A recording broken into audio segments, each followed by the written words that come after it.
Don Graves, who also served as executive director of President Obama's Council on Jobs and Competitiveness, worked with Detroit officials to use federal funds that were available.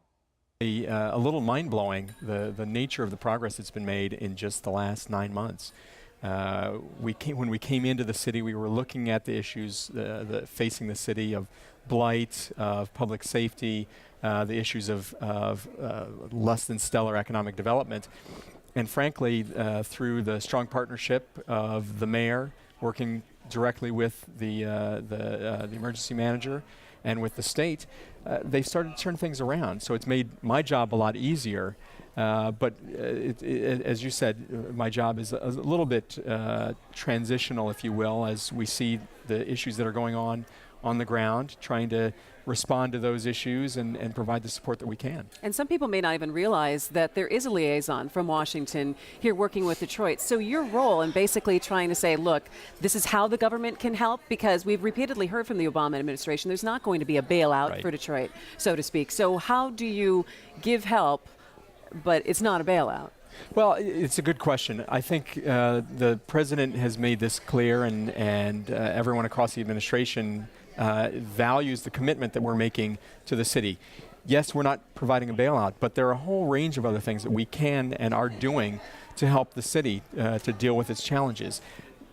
I guess most importantly, it's that we're here as a resource, that we are listening to the needs, working of the city, working with the mayor, working with city leaders, working with businesses to understand where there are problems, where there are things that they need, and to figure out things that we can do to provide technical assistance, to help give them the support that they need on grant funding to help work through the issues. At least see, here's where some of the opportunities are that the city can look for. Let's look at some specifics. I think it was back in April a report came out looking at the technology and a lot of the antiquated systems Detroit has. That's no secret that the IT is just, it needs to be brought up into the year 2014. And so how is the federal government working in that way to help Detroit?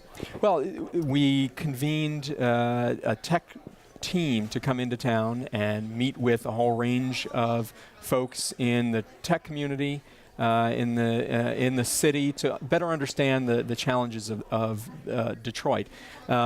This team was made up of not federal folks, but municipal experts. These were chief information officers, chief technology officers from cities all across the country that had experienced similar types of challenges that Detroit has had.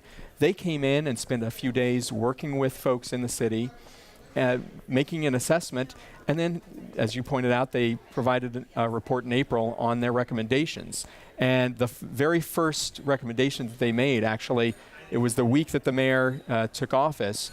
They met with him and provided him with the recommendation that he hire a chief technology officer, and he, in fact, did that. Beth Niblock, he wooed away from the city of Louisville, one of the top technology people in the country, and she's really transforming the way that the city does this business. But that's really what we're trying to do, is provide the city with support in dealing with their municipal capacity issues and dealing with the challenges of human resources and understanding the issues that they're facing.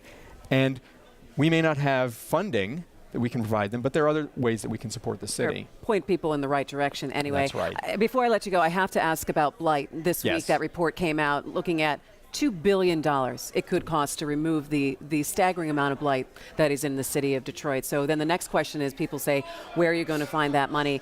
How will the administration assess that report that came out this week, and what do you see happening perhaps in the next couple of months and your role in that? Well, we've been working as a partner with the Blight Removal Task Force and with the mayor and the Detroit Land Bank Authority to really understand what the process is that they're going to go about to demolish those homes or rehab homes where appropriate.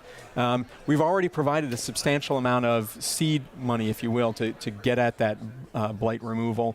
$52 million from the Hardest Hit Fund program, about $90 million from Department of Housing and Urban Development and grants that we're working with the city to make sure that they are using effectively so we don't waste money or so the city doesn't lose that funding. But we're going to be an ongoing partner with the city so we can make sure that we can get that blight removed as quickly as possible. So your job here is not done. It must be one of those things that it changes every day. You're not quite sure what you're walking into every day. That's exactly right. You deal with the challenges of the day and try to think about it in a strategic fashion.